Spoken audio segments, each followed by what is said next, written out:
collection de dingue avec des cadrans de fou qui pétillent dans tous les sens comme on en voit rarement. 9 marques différentes, mais il y en a une qui sort et je la remplace par là. Ce programme vous est présenté par Dailyshoes, la première plateforme d'avis clients sur les montres. Des milliers de passionnés comme toi partagent leur avis sur leurs montres pour aider les autres à faire le bon choix. Rendez-vous sur www.dailyshoes.com pour raconter comment tu aimes ta montre. Première montre de la collection de Damien, une Grand Seiko SBGP. Alors, vous le savez peut-être pas, SBGP, ça veut dire que c'est équipé d'un calibre à quartz. Peut-être qu'il le précise là-dedans. Effectivement, dans son avis, c'est le calibre 9S85 d'une précision absolument démodiaque avec une dérive de 5 secondes par an. Rendez-vous compte, sur une montre mécanique très bien réglée, on est à 5 secondes plus ou moins par jour. La caractéristique de Grand Seiko, c'est de faire des boîtiers, des cadrans,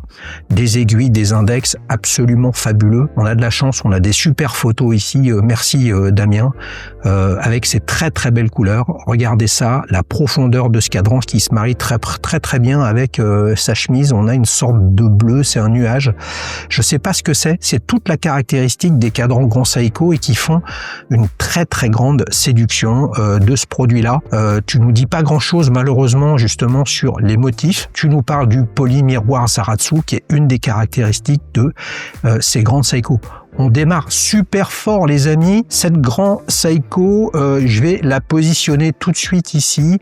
C'est sympa mais il y a des choses à dire quand même sur Grand Seiko. Je la mets à cet endroit-là. On pourrait la mettre beaucoup plus basse si vous considérez que Grand Seiko c'est du Seiko. En fait ça a un niveau de précision, de finition absolument fantastique. En tout cas c'est un super début dans ta collection mon cher Damien. Deuxième chose, on a des relents, on va dire, asiatiques. Là, on a une marque française qui s'appelle Awake, anciennement Awake Concept. Là, on a le produit Sandmai, si je ne m'abuse. Effectivement, avec un boîtier qui est assez simple, des cadrans absolument fantastiques avec un savoir-faire artisanal vietnamien qui s'appelle Sandmai, qui est sur le travail de la laque. Si on zoome un petit peu, on voit des choses phénoménales. C'est dommage, Damien, que tu aies pas mis de photos de nuit, puisqu'il y a un traitement autour des index luminescents qui amène une touche de modernité par rapport à une vision ancestrale du travail de la laque, avec un mouvement qui est vraiment intéressant à l'arrière. Un fond de boîte ouverte, c'est un changement complet de paradigme pour Awake d'être venu sur ces produits alors qu'au départ ils étaient plutôt sur la lutte contre la pollution des océans, etc. Tu as l'air super épanoui. Je crois que de toute façon c'est la dernière montre que tu as achetée. Merci encore pour ces belles photos. C'est une marque française. Évidemment, peu de choses sont fabriquées en France. Ça, on le sait bien dans l'horlogerie. Mais c'est vraiment quelque chose d'intéressant et c'est bien d'aller sur quelque chose. Ce que je note, c'est que tu es intéressé, en tout cas avec ces deux montres, par des cadrans qui sont quand même très très travaillés. Moi, j'ai envie de mettre ça au moins au même niveau, en tout cas en termes d'intérêt, que la première Grand Seiko que tu nous as présentée. Tu sais, Dailyshoes, c'est pas simplement la chaîne YouTube de l'émotion pour s'épanouir avec l'horlogerie. C'est un projet beaucoup plus personnel et ambitieux que j'ai lancé il y a quelques années. La première plateforme d'avis clients sur les montres. Quand tu cherches un hôtel, tu vas sur TripAdvisor. Quand tu cherches un restaurant, tu vas sur The Fork. Là, l'idée est la même. Quand tu cherches une montre et que tu ne sais pas laquelle choisir, tu vas sur Dailyshoes en t'inspirant des avis clients. Grâce à tous les membres de la communauté, on a franchi les 4000 avis clients en français et en anglais sur plus de 1500 modèles. J'ai besoin de ton aide et ton implication pour continuer à grandir. À une condition, bien sûr, que tu sois aligné avec le fait que la vraie vie, c'est la vie des clients, comme Damien qui raconte leur montre. Rendez-vous sur www.dailyshoes.com à la fin de cette vidéo pour partager un avis sur ta montre. Troisième montre. Là on change complètement de choses, là on est plutôt à rigoler et c'est plutôt un bon plan. Là on a une Timex Ratio. Oui, mais c'est une collaboration, je pense, avec Second qui est un artiste romarique bien connu et qui en fait vient greffer sur des modèles iconique ou non, sa patte artistique. Et là on est sur une série limitée avec Hulk, le personnage de Marvel. J'essaye de faire le Hulk, je sais pas si ça marche. Vous voyez ici au centre de la montre la main de Hulk qui est présente. Sinon, on a une montre qui est drôle, sympa, pétillante, colorée. verte, la précédente est rouge, celle d'avant est bleue. Je pense que là, on a un pattern, on va dire une ligne directrice dans ta collection, Damien, qui est intéressante. Qu'est-ce que tu nous racontes là-dessus? Cadran sympa, tu l'as reçu le lendemain de la naissance de ta fille. Eh ben oui, donc forcément, c'est presque la montre de ta naissance, de la naissance de ta fille, donc un produit qui va être vraiment intéressant dans ta collection. Moi, je pense que ça, c'est forcément fantastique émotionnellement, donc c'est un produit qui vient au milieu de ta collection, c'est-à-dire qu'elle est pas essentielle d'un point de vue horloger, elle est pas en haut ni complètement en bas, mais elle est essentielle pour toi, donc je vois pas comment ça pourrait être celle-là que je sors de ta collection. Quatrième montre, là on a une Seiko Rotocall, mais ça c'est sorti assez récemment. Est-ce que tu serais pas aussi une sorte d'acheteur compulsif? On avait vu ça un peu avec la précédente analyse de collection, souvenez-vous, avec celle de Jean-Noël. Eh oui, t'as flashé sur les réseaux sociaux. Ah, erreur, tu es allé l'acheter avec ta fille. Bah donc tu l'as acheté 2 ans après, puisque 21 mois à peu près. Et t'as pas choisi la couleur qu'elle t'avait proposée. Effectivement, elles sont sorties en 3 coloris, je crois. C'est Seiko. Moi, je pense que c'est un petit bonbon de souvenir. Damien a 35 ans. Il a sûrement démarré avec des montres comme ça, à quartz, digitales, sympa, pétillantes, qui est un petit peu ce qu'on a vu avant avec sa Timex. On a chacun nos Madeleines de Proust. Merci en tout cas une nouvelle fois pour cette belle photo au poignet où il y a quand même pas grand chose à dire, c'est original, c'est sympa. On est dans l'horlogerie plaisir. Fonctionnellement, c'est super. Mais on n'est pas dans l'horlogerie, on va dire, du rêve, de la transcendance, de la réflexion, de l'aboutissement, de la micromécanique, etc. Là, c'est quelque chose qui est différent. Moi, je pense qu'elle est sympa, cette montre, mais je vais quand même la placer ici, en 2 dans ta collection. Bien évidemment, les amis, vous avez le droit de ne pas être d'accord, et c'est tout le sujet de cette analyse de collection.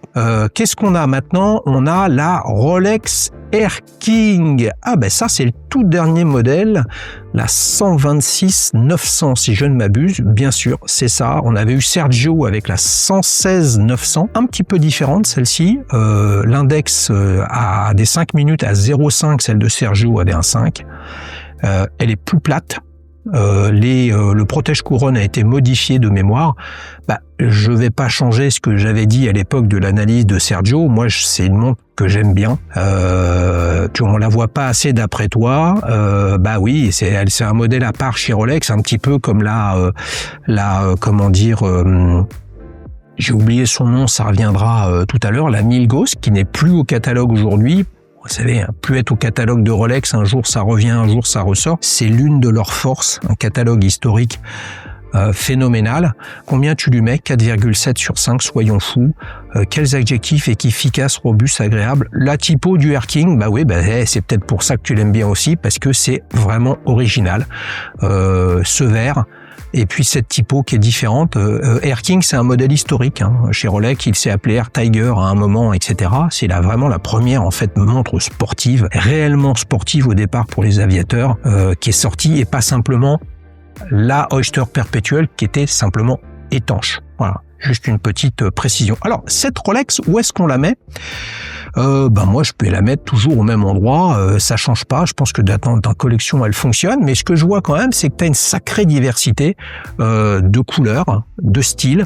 Là, on vient de voir 5 montres et t'as 5 marques différentes. Bravo à toi là-dessus, les amis. Réfléchissez à votre classement parce que moi, j'ai pas la science infuse. C'est comme ça que je réagis à ces différents produits. Modèle suivant, Cartier Tank Must. Une montre élégante, nouvelle marque pour toi. Je pense que tu as un poignet qui est relativement fin, 17 cm, c'est ça. Très très belle photo. On a l'impression que ça c'était un mariage ou quelque chose comme ça. Qu'est-ce que tu nous racontes? Oui, c'est la montre de tes fiançailles. Ça c'est la montre des fiançailles, montre d'une naissance, montre d'un mariage. Là, on dépasse la logique fonctionnelle, la finition, la marque. Là, c'est ancré dans un territoire personnel qu'on peut pas enlever. Moi, c'est pas mon grand kiff, ce type de montre, mais je trouve que ça va bien avec ce qu'on a vu au préalable. Tu lui mets 4,3 sur 5, élégante, intemporelle, fine, ouais. Là, tu vois la finesse. Je pense que tu as un petit poignet. Je pense que la finesse, c'est aussi un marqueur de ta collection avec la couleur. Là, on voit que tu shifts aussi ton bracelet. Là, tu as un superbe bracelet en cuir, manifestement cousu main, fantastique avec la couleur de ton costume. Bravo Damien pour ce produit-là. Je pense qu'il n'y a pas d'autres possibilités. J'aurais envie de vous chauffer en la mettant ici à 3. Mais je pense que c'est la même chose en fait. Pour moi, je la vois comme une montre personnelle, importante dans une collection. Moi, j'en ai pas et j'ai pas l'intention d'en avoir, mais c'est ta collection à toi, Damien. Donc, je la mets ici à 3. T'avais les Tank Must en bleu, vert, rouge. Est-ce qu'elles étaient à la sortie à l'époque? Je sais pas. T'aurais pu aller sur le vintage et Dieu sait que sur le vintage, Cartier à l'époque faisait des choses absolument fantastiques. On enchaîne. Ouh, la vache!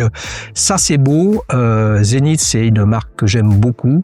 Là, on a un Zenith El Primero, qui est pas le plus prolixe du monde, hein. Il fait des belles photos. Là, on a une Zenith El Primero. Je crois que c'est la gamme Héritage. C'est vraiment élégant, c'est sobre, c'est pas flashy, très différent de la Chrono Master Sport qu'on a pu voir sur la chaîne à maintes et maintes reprises. Une nouvelle fois, de beaux coloris, des belles photos. Franchement, tu leur rends hommage à tes montres, toujours avec un souci de marier la couleur de la chemise avec le cadran. C'est sans nul doute un chronographe qui est toujours aussi peu utilisé que n'importe lesquels d'autres. Incontournable, innovante, efficace. Ce que je trouve intéressant, c'est que tu fais le choix d'une Zenith El Primero qui se voit pas au premier coup d'œil. Et ça, c'est aussi un marqueur de ta collection. T'as une Rolex, c'est le vilain petit canard. Grand Seiko, c'est tout le monde en rêve, mais peu en achète quand ils voient la décote qu'il y a sur le marché. C'est intéressant, ce que tu mets là, 4,5 sur 5. Le ratio diamètre épaisseur, tiens, ça va être quelque chose d'intéressant à voir par la suite. Jusqu'à présent, les montres que tu nous as montrées sont pas spécialement réputées pour être épaisses. Alors, cette Zenith là, moi, je suis un fan de Zenith, donc je vais la mettre ici parce que je trouve qu'elle va bien dans ta collection, élégante, colorée, mais un petit peu épaisse manifestement. On va voir la suite. Qu'est-ce qu'on a maintenant? Voilà le premier doublon en termes de marque. On a une SBGE. Alors SBGE, ça veut dire Spring Drive cette fois-ci. On peut le voir aussi simplement avec la réserve de marche. Franchement, je trouve que c'est le truc qui me freine sur ce type de produit-là. Alors là, je dois reconnaître qu'on a une GMT très très originale. Lunettes manifestement en céramique monocouleur noire. Un cadran lit 20, c'est vraiment très très original. Elle a l'air un petit peu grosse quand même pour ton poignet, mon cher Damien. Au-delà de la poésie, elle est assez incroyable. Les montagnes Otaka. Alors la poésie japonaise, ça fait rêver tout le monde. On n'y comprend pas grand-chose, les amis. Il y a des montagnes, il y a des fleuves, il y a des rivières, il y a des reflets, il y a de la poésie partout dans le monde. Les Japonais savent bien les valoriser et surtout ils sont très très attachés, ils le valorisent dans leurs produits et dans leur production quotidienne. Tu lui mets un 4,5 sur 5, le cadran, le réo, le mouvement, les proportions.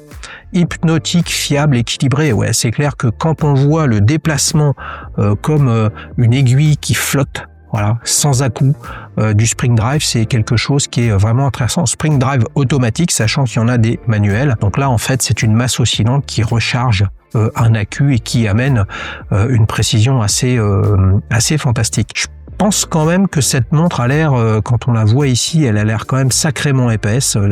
Ça fait 2 grands Seiko. Moi, je vais quand même la mettre par ici, cette grand Seiko, en 2 et... Ok, c'est une GMT, donc tu as une GMT et un chrono, et sinon les autres sont plutôt des modèles assez simples. Bon, on va voir par la suite ce qu'on va faire. Montre suivante, là, on vient en France tout court. On avait vu Awake et là on a la manufacture pékinière avec la Royal manuelle. Souvenez-vous, Damien était passé dans Duel Time il y a quelques années avec cette montre. Pékinier, c'est quand même une sacrée histoire, hein. C'est une marque qui a été reprise par Huxu Paris depuis quelques années et qui met clairement les moyens pour redonner toute la beauté, la grandeur, mais le positionnement manufacture de Pékinier. Il y a une super montre qui est sortie, vous savez que je l'aime, c'est la Pékinier Royal en titane format carré. Tu lui mets 4,3 sur 5. pas forcément confortable. 100 heures de réserve de marche, les amis, ça fait 4 jours. Regardez la beauté de ce mouvement. Là, il y a une prise de risque dans ta collection, Damien. Précédemment, tu risquais pas grand-chose avec les marques qu'on adressait. Là, c'est quelque chose de très très différent. Est-ce qu'elle n'est pas un petit peu grosse pour toi? Moi, je pense que il faut aller sur l'horlogerie française et leur donner sa chance. C'est ta deuxième pékinier, et moi là-dessus, je te dis bravo. Cette pékinier-là, je vais la mettre ici. Et est-ce que je vais réarbitrer ce classement qui est là? Moi, je pense quand même que cette Zénith, je vais la laisser. Non, pour l'instant, je bouge pas sur ce classement. On vient sur la suite. Qu'est-ce qu'on a? Une nouvelle Zénith. Eh ben là, alors attention là. Qu'est-ce qui se passe? Ah ouais, mais là, c'est une Zénith Elite. Zénith Elite, j'en ai une, c'est le modèle classique, souvent extra plat. Là, on a un modèle qui est automatique avec une photo ici de la masse oscillante qui est ouverte. La mienne, par exemple, est en remontage manuel, donc elle est encore plus fine que la tienne. Damien, elle est en or rose, manifestement. Encore une belle photo. Je crois clairement... Et puis elle est fumée avec une couleur, tabac, gris, légèrement marron, qui se marie très très bien avec l'or rose. Est-ce que tu nous précises la couleur de rose? Ouais, or rose, 39 mm, cadran fumé. Mais je crois que c'est ça en fait ce qui te plaît. C'est des montres élégantes avec de la couleur. Je pense je suis en train de me poser quelques questions et de me dire je crois que je vais arriver à te trouver quelque chose. Élégante, raffinée, précieuse, la lisibilité des aiguilles selon la lumière. Ouais, tu as raison sûrement, et puis c'est toi qui le considère, donc forcément ça c'est pas discutable, mais est-ce que c'est vraiment important de bien lire l'heure sur ce type de montre? Une montre très habillée, ce sera une plongeuse, on se dirait ouais quand même quoi. Alors là, cette Zénith, moi je la trouve pas mal. Et ben en fait, je vais monter cette Zénith là et je vais baisser l'autre ici. Alors là, pour l'instant, il y en a aucune que je préfère fondamentalement et aucune que je vais sortir en 1 étoile. Moi, je suis pas un grand fan des doublons. Je trouve qu'il y a beaucoup de diversité dans ta collection. Donc en fait, il y a quand même des montres de valeur là-dedans. Hein. Je vais baisser la Grand Seiko ici GMT. Elle a peut-être trop de chiens. Elle est pas assez calée dans ta collection. En tout cas, on va voir avec la dernière qu'on va découvrir. Alors, qu'est-ce qu'on a? Là, ça pétille. Ouh, là, on a une Doxa Sub 600T. Tout le jaune vêtu, comme dirait l'autre, étanche à 600 mètres. Un boîtier très sympa, type 70. Ouais, type année 70. Une lumette spécifique qui est intéressante. Ouais, pour les durées de plongée, manifestement. Qu'est-ce qu'on a? Ou alors, attends, c'est autre chose. J'arrive pas trop à savoir. C'est des pieds, effectivement. Donc, c'est pour la plongée. Donc ça, c'est vraiment sympa. Ils sont vraiment spécialisés sur ces, regardez, je zoome un peu là. C'est la Diving Star. Après, il y a la Shark Hunter. Elles sont bleues, elles sont blanches, elles sont noires, elles sont jaunes. Je crois qu'il y a du rouge également ou du orange. Je voudrais pas dire de conneries. 4,7. Un charme fou. Un jaune magnifique et une asymétrie marque modèle qui lui donne un charme fou. Bah ouais. Et puis en plus, regardez. 4 décembre 2022, Damien, c'est un aficionados de la plateforme. Par contre, tu rajoutes pas de photos. À chaque fois, on en a 5, c'est super, elles sont magnifiques, mais je suis sûr que tes montres, elles vivent, et comme tu fais des belles photos, je t'invite à en rajouter. Alors, cette Doxa, moi j'aime bien les vilains petits canards, etc. J'aurais envie de la mettre ici, mais là tout ça me fait grandement hésiter en termes d'arbitrage. Moi je pense quand même que si on devait regarder ta collection et essayer de se dire quel est le pattern, mais en fait le pattern c'est l'élégance. Donc en fait celle-ci je vais la baisser, etc. Je crois que ma préférée dans ta collection, c'est celle-là, c'est la première qu'on a découvert. C'est la Grand Seiko. On la revoit une dernière fois. Elle est simple, elle est épurée. On a le polissage Zaratsu. On a 3 aiguilles qui sont finies, mais au cordeau et qui brillent et qui sont fantastiques. Et on a un cadran absolument phénoménal. Puis vous le savez, ou si vous le savez pas, c'est que vous n'êtes pas abonné à la chaîne, donc c'est le moment de le faire. Mais à titre personnel, je suis amateur de la technologie, des technologies un petit peu hybrides dans les montres, parce que c'est un pan de l'histoire horlogère qui est essentiel. Donc moi, je vais les laisser comme ça. Donc ma préférée, c'est cette Grand Seiko là. je pense que ça va bien en fait. Comme je le disais, je suis pas un grand fan des doublons, donc en fait, celle que je préfère, c'est la Grand Seiko à quartz, et celle que je vous propose de sortir, vous aussi vous avez votre avis, c'est la Grand Seiko GMT SBG 305 de mémoire. Alors qu'est-ce que je te propose maintenant comme alternative? Montre élégante, une marque que t'as pas, parce que sinon c'est les doublons. T'as pas de marque allemande dans ta collection. Et ben moi, ce que je te propose, c'est une Nomos Glashütte Club Campus Deep Pink. Regarde ça avec quelqu'un qui aime marier la couleur du cadran avec ses vêtements. On a un produit d'une taille assez fine, assez petite, en 36 mm, qui à mon avis irait bien sur ton poignet. Moins de 10 mm, même moins de 9 en termes d'épaisseur. 3 aiguilles date, du peps comme tu l'aimes, une montre customisable avec d'autres bracelets. Franchement, ça me paraît correspondre à ce que tu recherches. De l'élégance, des marques qui sont relativement connues mais pas spécialement mainstream. Et là, tu es sur un produit qui est à 1380 €. Mais comme je suis joueur et que là, on est sur la plateforme d'Ali-Shoes, je me suis dit, ouais, mais reprenons ce tier list, on sort une GMT. Et là, pour le coup, moi, ce que je te propose, c'est en parallèle, là, on est à 1400 €. Près de 4000 €, tu peux avoir une Club Sport Néomatique mondiale. Ça, c'est une innovation et un lancement que Nomos a fait à Watches and Wonders 2025 l'année dernière, avec plein de coloris. Là, tu as une GMT, tu as une montre qui est fine et qui fait moins de 10 mm d'épaisseur. Elle est plus chère, mais finalement, entre cette mondiale ou ta Grand Seiko, on est peu ou prou au même prix quand on les achète. Attention à la valeur de revente de la Grand Seiko, mais en tout cas, c'est Marocco. Élégance, colorée, assez plate, nouvelle marque. Voilà Damien, on a fait le tour de ta collection. J'espère que ça a été utile. Un grand merci pour ta participation et bravo pour la diversité de tes montres. J'espère que la recommandation que je t'ai faite pour remplacer la Grand Seiko SBGE 305 par une Nomos Club Campus Deep Pink t'a séduit ou en tout cas t'a fait réfléchir. Les amis, c'est à vous maintenant en commentaire de faire votre classement, celle qui est la plus sympa pour vous, celle qui est la moins bien placée, et de faire une recommandation à Damien, puisque l'objectif c'est de le faire progresser, et s'il progresse, c'est qu'on a tous progresser nous-mêmes sur le regard qu'on a sur nos propres collections. Si vous voulez participer, c'est très simple. La première chose que vous avez à faire, c'est de partager au moins 5 avis sur la plateforme avec un compte. Si vous n'avez pas de compte, il faut en créer un. Et puis après, vous cliquez sur le lien qui est en description pour proposer votre participation à ce programme. Et puis, on s'organise pour que je puisse faire cette vidéo. Les amis, je vous remercie beaucoup et à bientôt pour une nouvelle analyse de collection. Ce programme vous est présenté par Dailyshoes, la première plateforme d'avis clients sur les montres. Des milliers de passionnés comme toi partagent leur avis sur leurs montres pour aider les autres à faire le bon choix. Rendez-vous sur www.dailyshoes.com pour raconter comment tu aimes ta montre.